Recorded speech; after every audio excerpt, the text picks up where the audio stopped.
하나님의 생명의 말씀은 누가복음 19장 1절부터 10절까지의 말씀입니다. 누가복음 19장 1절부터 10절까지의 말씀, 신약 성경 127쪽의 말씀입니다. 하나님 말씀을 제가 봉독하여 읽도록 하겠습니다. 예수께서 여리고로 들어가 지나가시더라. 삭개오라 이름하는 자가 있으니 세리장이요 또한 부자라. 그가 예수께서 어떠한 사람인가 하여 보고자 하되 키가 작고 사람이 많아 할 수 없어 앞으로 달려가서 보기 위하여 돌 무화과 나무 위에 올라가니 이는 예수께서 그리로 지나가시게 되밀어라. 예수께서 그곳에 이르사 쳐다보시고 이르시되 삭개오야 속히 내려오라. 내가 오늘 내 집에 유하여야 하겠다 하시니 급히 내려와 즐거워하며 영접하거늘 뭇사람이 보고 수군거려 이르되 저가 죄인의 집에 유하러 들어갔도다 하더라. 삭개오가 서서 주께 여짜오되 주여 보시옵소서. 내 소유의 절반을 가난한 자들에게 주겠사오며 만일 누구의 것을 속여 빼앗은 일이 있으면 내 갑절이나 갚겠나이다. 예수께서 이르시되 오늘 구원이 이 집에 이르렀으니 이 사람도 아브라함의 자손이미로다. 인자가 온 것은 잃어버린 자를 찾아 구원하려 함이니라. 할렐루야.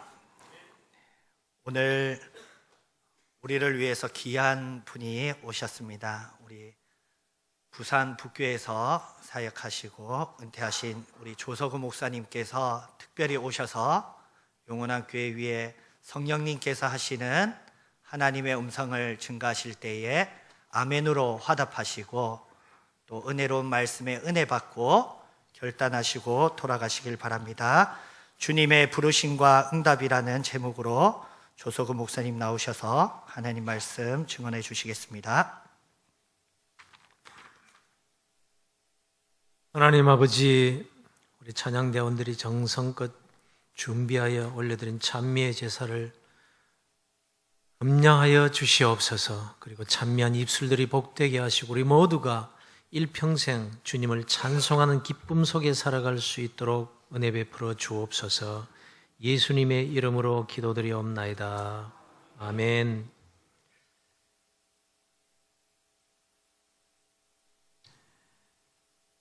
오늘날 우리가 살아가고 있는 이 시대는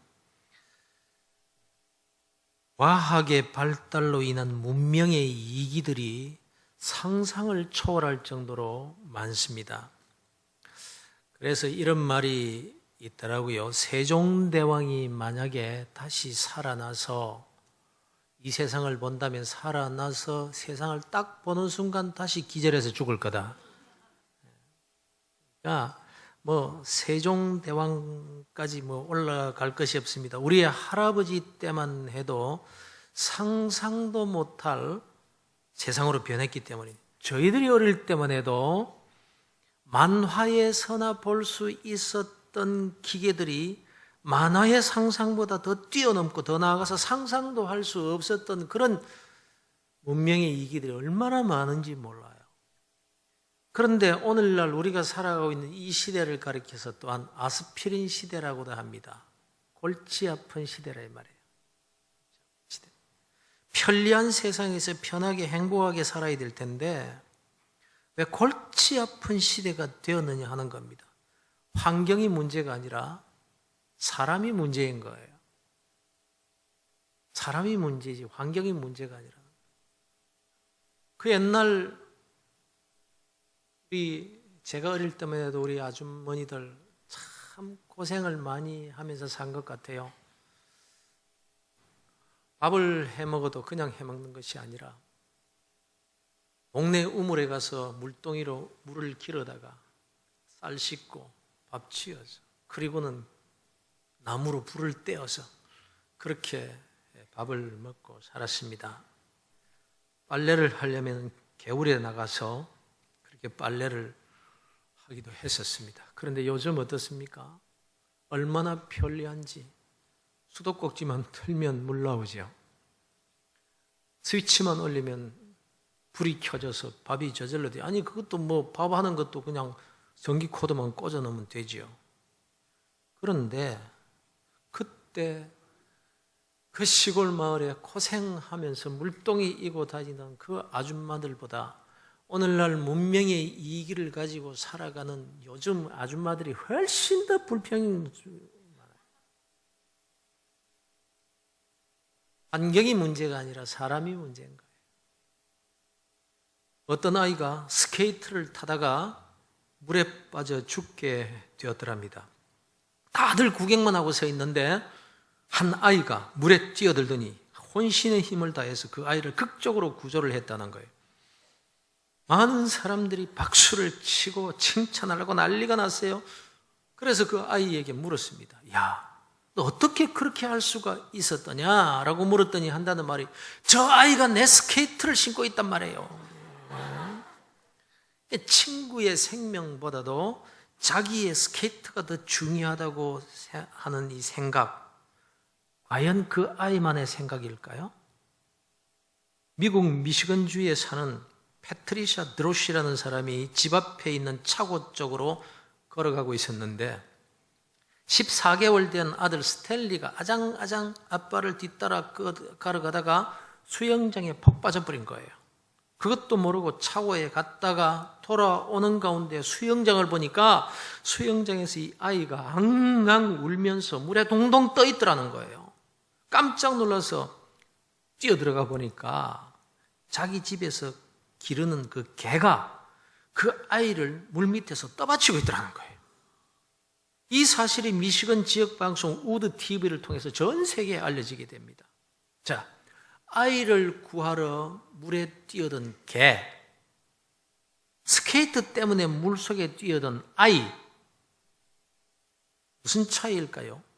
이건 누가 누구에게 배워야 되면 누가 누구를 가르쳐야 되는 겁니까? 여러분, 개가 사람을 가르치는 일을 두고 뭐라고 하는지 아세요? 개가 사람을 가르친다? 개인지도랍니다. 개인지도. 광주에 사는 민모 여인이 9살 된 아들, 5살 된 딸을 자가용에 태우고 아파트로 갑니다.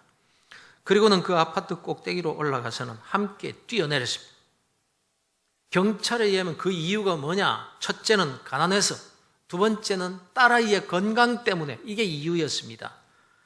이거 말이 되나요? 아니, 가난한 사람이 자살하기 위해서 자가용을 몰고 다닙니까? 또 딸아이의 건강 문제를 해결한다는 것이 같이 죽는 것, 이게 있을 수 있는 일이라는 말입니다.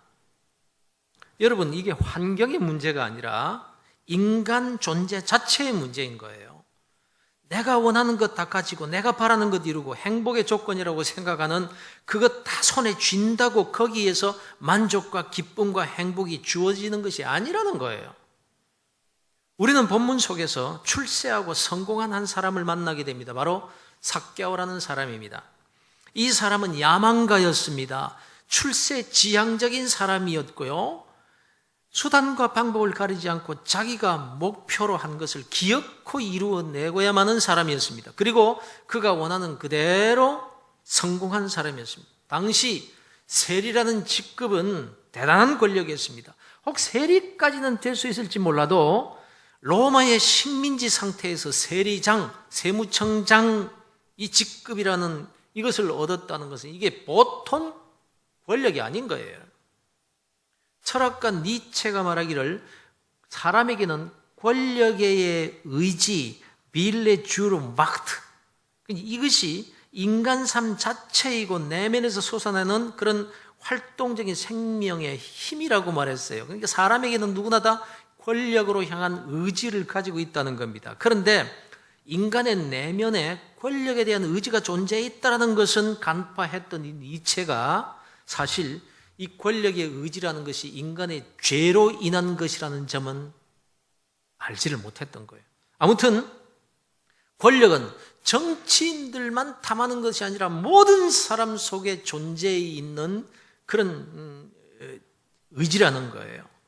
집에서 고부간의 갈등 속에서도 곳간의 열쇠를 누가 쥐느냐에 대한 권력에 대한 의지가 있고, 작은 공동체나 큰 공동체나 그 안에서 미묘한 헤게모니를 잡으려고 하는 것도 이 권력에 대한 의지가 있기 때문이라고 이렇게 말하는 겁니다.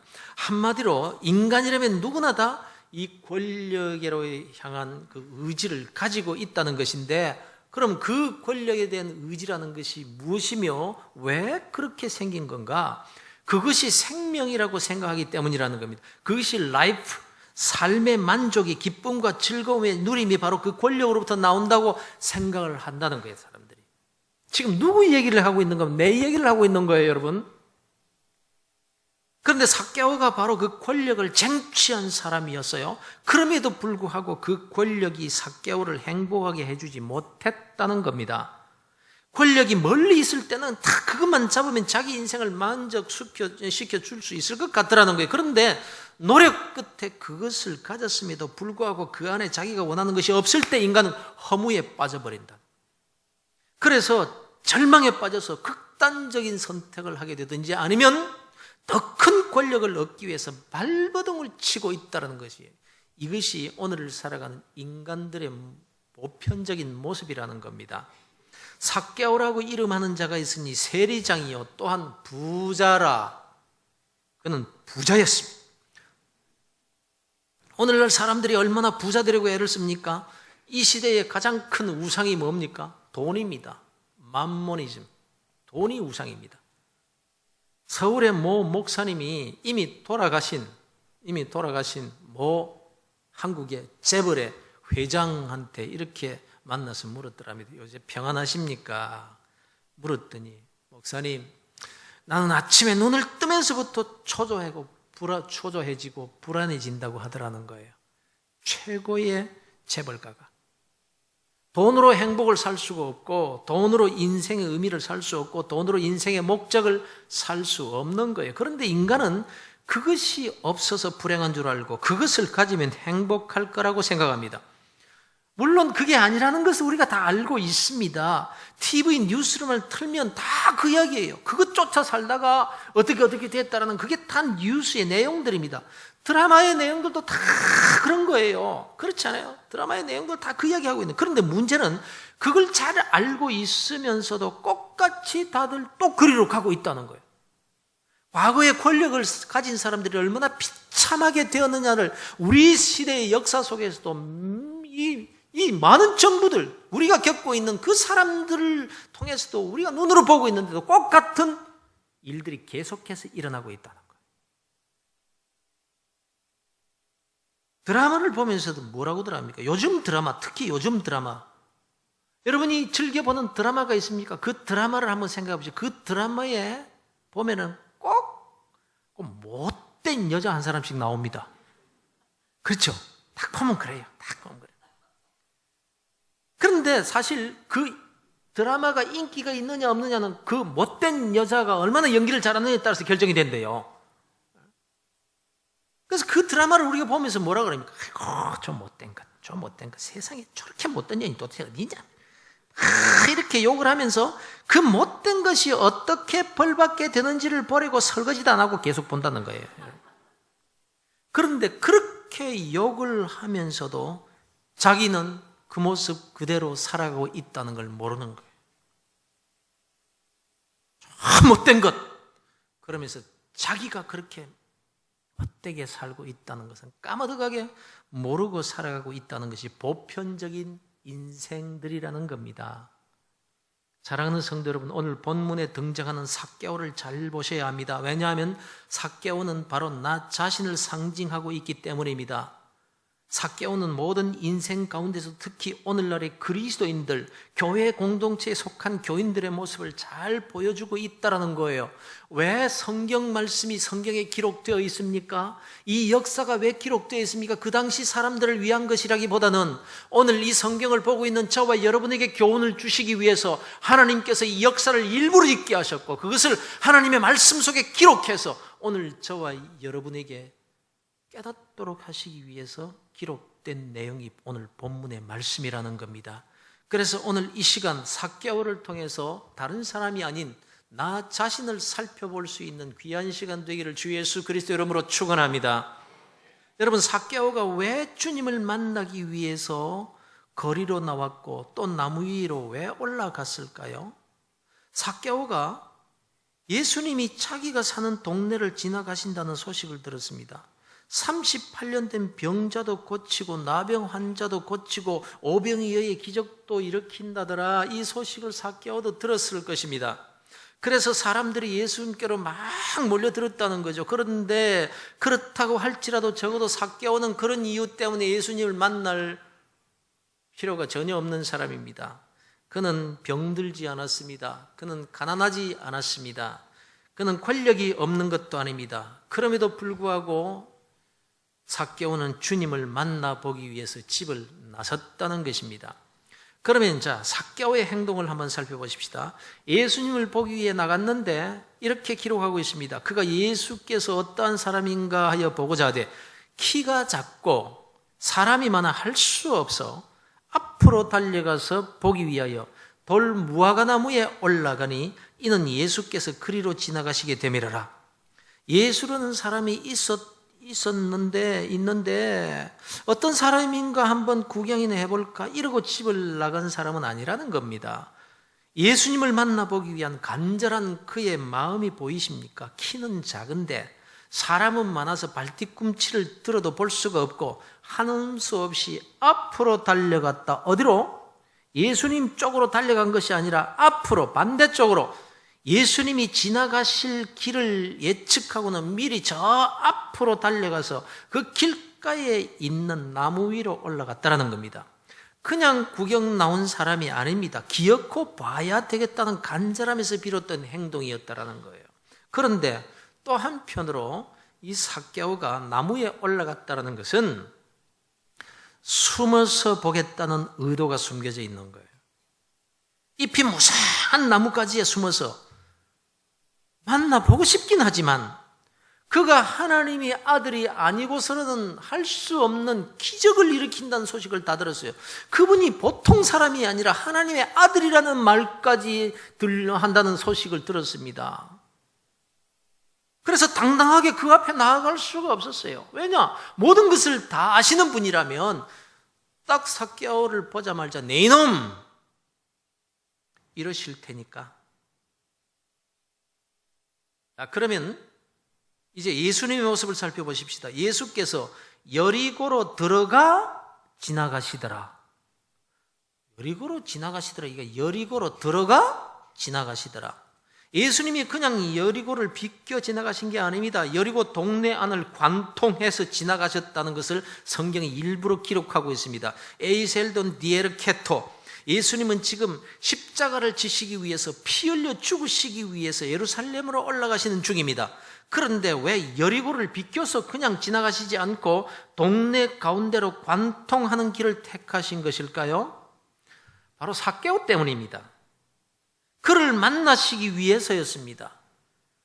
그때 여리고를 지나갔다. 여리고 안에서 무슨 일을 하셨다? 다른 것은 아무것도 없습니다. 삭개오를 만난 일만 기록하고 있습니다. 삭개오 때문입니다. 그러면 예수님과 삭개오의 만남에서 이 만남의 주체가 누구라고 생각하세요? 삭개오의 간절함이나 나무 위에서까지 올라가서라도 주님을 꼭 봐야 되겠다는 그의 열심을 보아서 삭개오가 이 만남의 주체일까요? 이렇게 적용을 한다면 간절히 원하면 우리는 예수님을 만날 수 있다. 이런 교훈을 받을 수가 있겠죠. 그러나 여러분 기억하시길 바랍니다. 하나님과 인간의 만남은 언제나 하나님이 주체이십니다. 주님은 삭개오를 만나시기 위해 여리고로 들어가 지나가십니다. 일부러 동네로 들어가십니다. 그리고는 삭개오가 올라간 그 나무 아래 서시더니 올려다 보시면서 그 이름을 부르십니다. 삭개오야.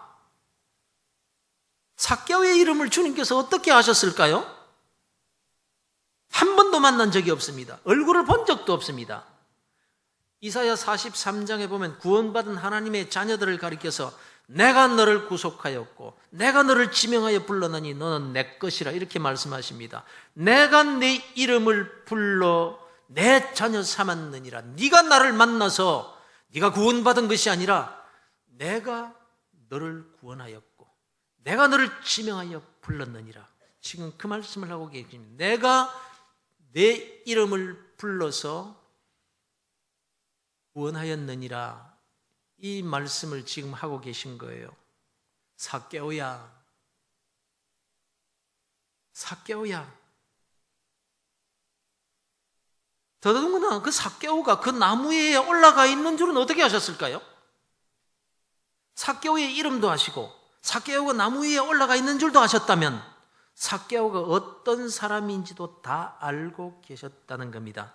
삭개오의 권력욕도 아시고 재물욕도 알고 계셨습니다. 어떤 짓을 해서 권력을 얻었고 백성들에게 어떤 짓을 해서 부자가 되었는지도 다 알고 계셨다는 말입니다.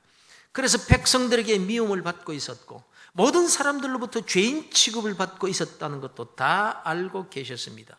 그리고 겉은 권력과 재물을 가지고 부러울 것이 없이 행복한 삶을 사는 그런 사람 같아 보였지만 만족할 수 없었던 그의 곤고함과 좌절감과 비참한 상태를 다 알고 계신 분이시라는 겁니다.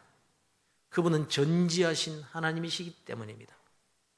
주님께서 이미 다 아시고 그 삭개오를 만나 주시기 위해서 여리고로 들어오셨던 겁니다. 저와 여러분도 언젠간 나를 찾아오신 그 예수님을 만나서 그리스도인이 되었습니다.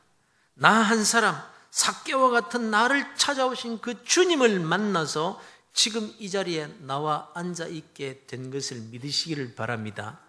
누가 나를 전도했기 때문이 아니라 그 사람을 감동시키신 분이 바로 하나님이시고 우리 주님께서 나의 사정을 이미 아시고 내게 복음을 전할 자를 보내주셨던 것입니다. 내가 예수를 믿은 것이 아니라 주의 성령께서 내 마음속에 오셔서 예수를 믿을 마음을 주신 분이 바로 주님이십니다.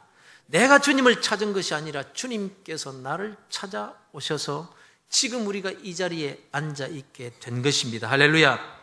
예수님께서 삭개오가 올라간 나무 밑에 서시더니 올려다보시면서 삭개오야 속히 내려오너라. 내가 오늘 네 집에 들어가 머물러야겠다. 이렇게 말씀하십니다. 그러자 삭개오는 급히 나무에서 내려와서는 집으로 예수님을 모십니다. 그런데 삭개오가 예수님을 자기 집에 모셨을 때 놀라운 일이 일어납니다. 도무지 상상도 할 수 없는 일이 일어납니다. 무슨 일인가 하면 세상 말로 삭개오가 미쳤습니다. 뺑 돌아버렸습니다. 사람들이 볼 때 지금 맛이 완전히 간 사람, 정신이 완전히 나간 사람과 같은 그런 일이 벌어집니다. 삭개오가 이럽니다. 주여 보시옵소서. 내 소유의 절반을 가난한 자들에게 주겠사오며 만일 누구의 것을 속여 빼앗은 일이 있으면 네 갑절이나 갚겠나이다. 이럽니다. 이건요 있을 수 없는 일이에요. 적어도 삭개오라는 사람의 가치관으로는 불가능한 일입니다. 삭개오에게 돈은 삶이요 생명이었습니다. 그것으로만 자기의 인생의 의미가 있었고 그걸 포기한다는 것은 자기 인생을 포기한다는 것과 똑같았습니다. 그런데 재산의 반을 팔아서 가난한 이웃에게 나누어 준다? 그 돈이 어떤 돈입니까? 바로 그 가난한 이웃에게 빼앗아서 모은 돈입니다. 그런데 누구의 것을 속여 빼앗은 일이 있으면 네 배나 갚겠다라고 했는데 여기서 헬라어 문법으로 보면 내가 누구의 것을 빼앗았기 때문에 네 배로 갚겠습니다라는 이런 뜻입니다. 이건요 권력을 포기한다는 거예요. 이제 더 이상 권력 사용하지 않겠다라는 것입니다. 지금 삭개오가 무슨 말을 하고 있는가 하면요 기가 막힌 말을 하고 있는 겁니다. 레위기 6장 5절과 민수기 5장 7절에 기록된 율법에 의하면 부당하게 남의 것을 취하였을 때는 그것의 5분의 1을 더 보태서 배상해야 된다고 이렇게 되어 있습니다. 그러니까 남의 것 5개를 부당하게 빼앗았으면 그 5분의 1을 더해서 그러니까 6개를 갚아야 된다, 배상해야 된다 이겁니다. 그런데 출애굽기 22장 1절이나 사무엘하 12장 6절에 보면 소소한 물건이 아니라 당시 큰 재산이었던 소나 양을 도둑질해서 잡거나 팔아먹는 큰 도둑일 경우에는 4배로 갚아야 된다고 되어 있습니다. 그런데 삭개오가 지금 4배로 갚겠다는 거예요. 남의 것을 속여 빼앗고 부당하게 세금을 거둔 큰 도둑이라는 것을 스스로 고백하고 있는 나는 큰 도둑입니다. 그래서 내가 빼앗은 것 다 4배로 갚겠습니다. 지금 이러고 있는 겁니다. 사람은요 자기의 잘못이 들통이 나서 벌금을 낸다고 해도 작게 내리는 것이 보편적인 사람의 태도입니다. 여러분은 안 그런가요? 그렇잖아요. 교통순경에게 딱 걸려서 딱지를 뗄 수밖에 없는 상황에 놓이면 뭐라고 말을 합니까? 막 그 작은 거 하나 떼주소. 이렇게 안 하나요? 큰 거 떼소 이럽니까? 오래된 일입니다만 제가 신호위반으로 교통순경에게 걸린 적이 있었습니다. 노란불이 들어왔는데 아차 하는 순간에 지나가다가 딱 걸린 거예요. 면허증 봅시다. 면허증 내줬습니다. 딱지를 끊더라고요. 그래서 제가 아무 말 안 하고 가만히 있습니다. 뭐 이런 말 저런 말 안 하고 딱지 끊으십시오. 딱 주니까 이상한지 가만히 쳐다보더니 제가 불쌍하게 여겨졌는 모양인 것 같아요. 그래서 딱지를 딱 떼가지고 주면서 하는 말이 이러는 거예요. 제일 작은 10,000원짜리로 끊었습니다, 선생님. 이러는 거예요. 그것도 고맙잖아요. 그래서 감사합니다라고 보니까 위반 내용에 이렇게 적혀 있더라고. 운전 중 흡연.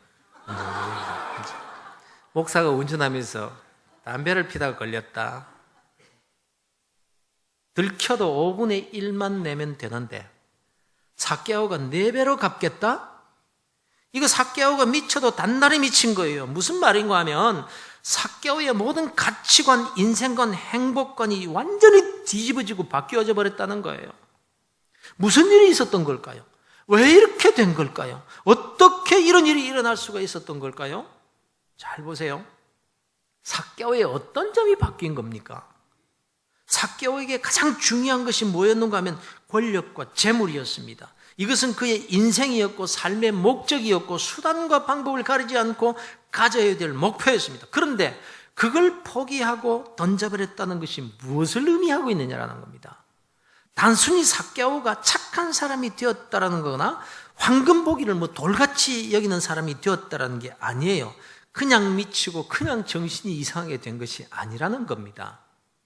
삭개오가 권력을 가지려고 했던 이유, 재물을 모으려고 했던 이유가 뭐죠? 행복, 만족, 평안, 내일에 대한 염려 없이 살 수 있는 인생, 기쁘고 즐겁게 사는 생활, 다른 사람에게 존경을 받고 높임을 받아 자존심과 자긍심이 넘치는 삶을 사는 것, 이것 때문입니다. 그래서 삭개오는 이를 위해서 권력과 재물이 필요했던 겁니다. 그런데 예수님을 딱 모시고 보니까, 예수님을 자기 인생의 주인의 자리에 딱 모시고 보니까 거기에 자기가 그동안 원했던 모든 것이 다 있더라는 거예요. 그렇게도 존경받는 인물이 되고 싶어서 안간힘을 쓰고 세리장이라는 권력을 손에 쥐었음에도 불구하고 그를 존경해 주는 사람은 없었습니다. 모두가 다 뒤에서 죄인이라고 수군댑니다. 필요할 때는 앞에 와서 굽실거리지만 돌아서면 다 욕을 했습니다.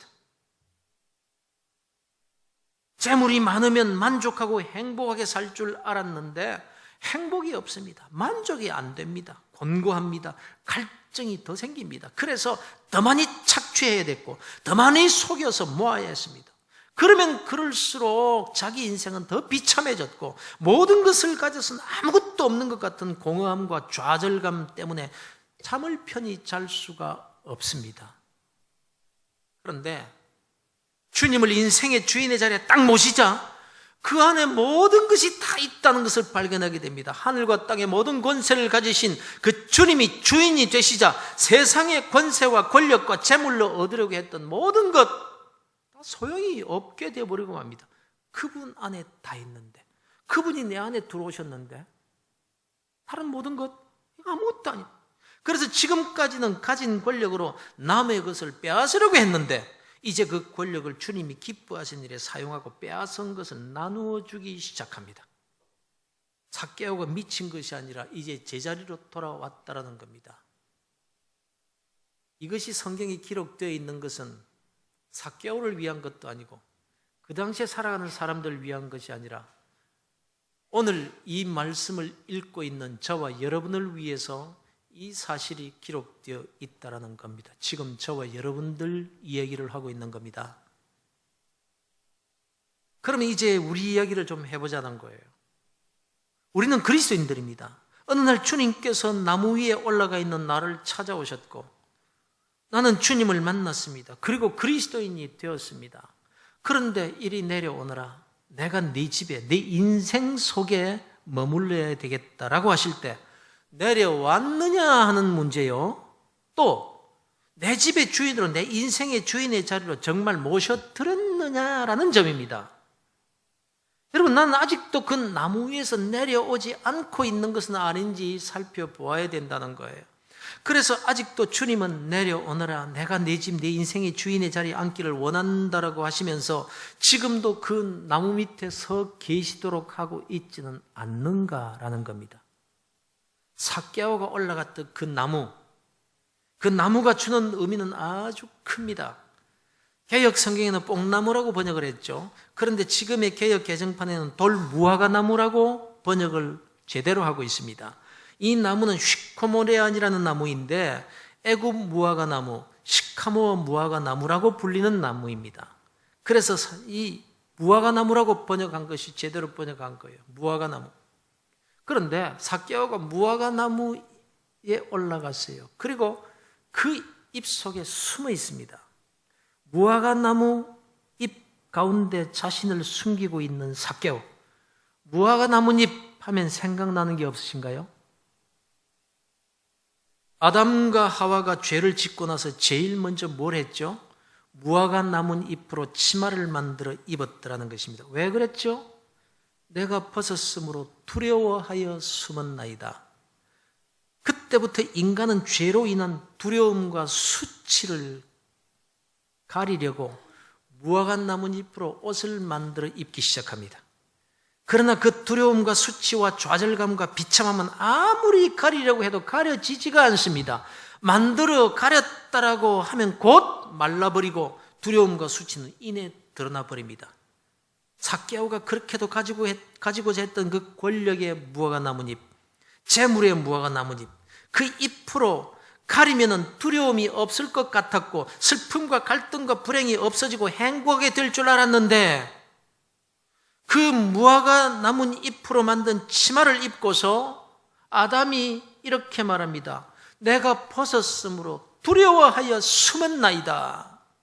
이것이 인간의 모습이요, 삭개오의 모습이요, 우리들의 본 모습이라는 거예요. 그런데 삭개오는 예수님을 만나자 곧 그 무화과나무에서 내려옵니다. 주님 앞에 벌거벗은 몸 그대로 내려왔다는 겁니다. 그리고는 자신의 인생 주인의 자리에 주님을 모십니다. 그랬더니 부끄러움과 수치가 그대로 드러나서 비참해지는 것이 아니라 무화과나무 잎으로 가려도 없어지지 않고 남아 자기 인생을 비참하게 만들었던 그 수치심, 부끄러움, 슬픔과 갈등과 불행이 다 덮여버립니다.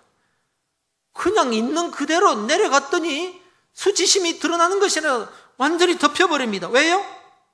여호와 하나님이 아담과 그의 아내를 위하여 가죽옷을 지어 입히시니라. 가죽옷, 죽어야 만들 수 있는 가죽옷 말입니다.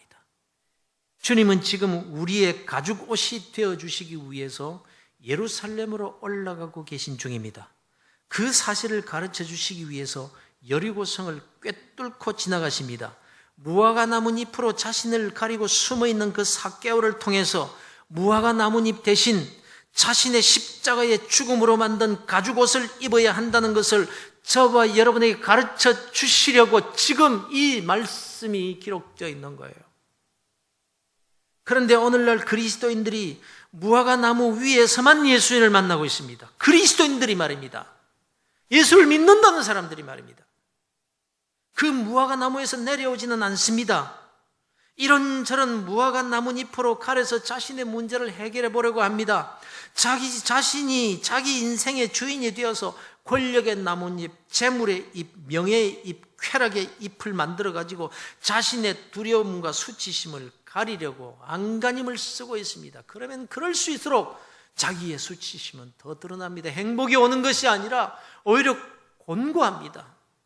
무언가 내가 가지고 있음에도 불구하고 아무것도 없는 것 같은 공허함이 내 인생을 짓누르고 있습니다. 문제를 해결해 보고자 하고 이런 잎 저런 잎 그것으로 그냥 그 문제 해결해 보고 가려보려고 애를 써보지만 그러면 그럴수록 문제는 더 꼬이고 비참한 삶은 더 깊어지는데도 말입니다. 삭개오가 단순히 주님을 집으로 모셨다는 것이 아닙니다. 주님을 자기 인생의 주인으로 모셨다는 것입니다. 그래서 이제는 자신이 주인 노릇을 하며 빼앗아 모았던 그 재산을 오히려 팔아서 이제 이웃에 나누어 주겠다고 합니다. 모든 것의 주인이신, 만유의 주인이신 주님을 인생의 주인으로 모시고 보니까, 하늘과 땅의 모든 권세를 가진 그 주님을 내 속에 모시고 보니까 내 안에 있는 모든 것이 전부 다 주님의 것이요, 주님의 것이 내 것이 되고 보니까 내가 취하려고 했던 그 모든 무화과 남은 잎과 같은 그것, 곧 말라 없어질 그것은 내 인생의 수치를 가려주지 않고 나의 불행을 막아주지 못하는데, 예수 그리스도 그분을 내 인생의 주인으로 모시고 가죽옷으로 내 수치를 가리는 치마로 삼으니까 다 가려지더라. 인생이 달라지더라. 환경에 상관없이 이제 더 이상 그 무화과 나뭇잎 그거 붙들 필요가 없어지게 되더라. 지금 우리는 사순절 기간을 보내고 있습니다. 사순절이란 부활절이 되기 전 40일 동안의 기간을 말합니다. 주님께서 십자가를 지시기 위해서, 가죽옷이 되어주시기 위해서, 피 흘려 죽으시기 위해서 예루살렘으로 올라가고 계신 그 40일 동안의 기간을 말씀합니다. 그 기간 동안에 주님께서 날 위해서 고난받으시기 위해 예루살렘에 올라가셨고, 그 주님께서 날 위해 십자가를 지신 그 놀라우신 사랑을 생각하며 감사하며 지내는 기간이 이 사순절 기간입니다. 오늘 본문의 말씀이 바로 그 사순절 기간에 있었던 일입니다. 주님께서 십자가를 지시기 위해서 예루살렘을 향해 가시면서 여리고성을 관통하여 들어가셔서 삭개오를 일부러 만나 주십니다. 저와 여러분에게 무화과 나무에서 내려와서 그 잎을 걷어내고 가죽옷을 입어야 함을 가르쳐 주시기 위해서 말입니다. 사랑하는 성도 여러분, 여러분이 가진 인생의 문제를 해결해 보고자 어떻게 몸부림을 치면서 살아가고 있습니까? 예수 믿는 그리스도인이 되었음에도 아직 무화과 나무에서 내려오지 못하는 삶을 살고 있지는 않습니까? 아직도 내가 내 인생의 주인이 되어서 세상의 무화과 나무 잎을 구해서 그것으로 문제를 해결해 보려는 삶을 살고 있지는 않습니까? 그것으로는 나의 수치와 두려움과 답답함과 곤고함이 가려지지 않음에도 불구하고 말입니다. 주님을 내 인생의 주인으로 진짜 모시는 삶을 살고 싶지 않습니까, 여러분? 어떻게 해요? 주님 한 분만으로 만족합니다. 어떻게 해요? 그 나무에서 내려와서 주님을 내 가정에, 내 인생의 주인으로 모셔야 된다는 거예요. 그래서 아무것도 염려하지 말고 너희 구할 것을 하나님 앞에 구하되 감사함으로 아뢰라. 감사함으로 아뢰라. 이런저런 문제가 참 많아요. 아직 해결되지 못한 문제가 너무 많아요. 그래서 그 문제 해결해버리고 지금까지는 무화과 나뭇잎 만들어서 그냥 내 수치심, 내 그 문제 해결해버리고 발부둥을 쳤지만 아무것도 이제 염려하지 말아라. 내 인생의 주인이 주님이시잖아. 그분은 하늘과 땅의 권세를 가지신 분이야. 내 인생의 주인으로 모셨다면 이제 신앙 고백 한번 해봐. 이제 내 인생의 주인은 주님이십니다. 주님 한 분으로 만족합니다. 그래서 이 문제 앞에서도 나는 하나님께 감사의 기도를 드립니다. 내가 이 문제를 만난 것은 하나님께서 이 문제를 통해서 더욱 하나님 가까이 가게 해주시기 위해서 교만한 자리에서 내려와 겸손하게 낮추셔서 마침내 복을 주시려는 하나님의 뜻이 숨겨져 있기 때문에 이제는 이 문제 해결을 위해서 나 나름대로의 무한 잎을 찾아서 헤매는 것이 아니라 하나님 감사합니다. 고맙습니다. 나를 여기까지 인도해 주셔서 감사합니다. 내가 이런 어려운 문제를 만난 것도 나를 위해서 하나님께서 내게 주신 축복인 줄로 믿고 감사합니다. 이렇게 바뀌게 되는 거예요. 그때부터 하나님께서 나를 대신하여 일하기 시작하신다는 것입니다. 주님께서 오늘 우리에게 말씀하십니다. 삭개오에게 말씀하실 때와는 달리 지금은 자신의 죽음으로 만드신 가죽옷을 손에 드시고 저와 여러분에게 말씀하십니다. 이리 내려오너라. 무화과 나무니 그거 버리고 벌거벗은 그대로 내려오너라. 결코 부끄럽게 되지 않고 가난하게 되지 않으리라. 너의 삶을 베풀고 나누어주는 삶이 되도록 만들어주겠다라고 하시면서 내려오라고 하십니다. 내려오라고 하십니다. 혹 지금 내 인생이 곤고하다면 여러분의 인생의 주인을 주님으로 바꾸어 보시기를 바랍니다.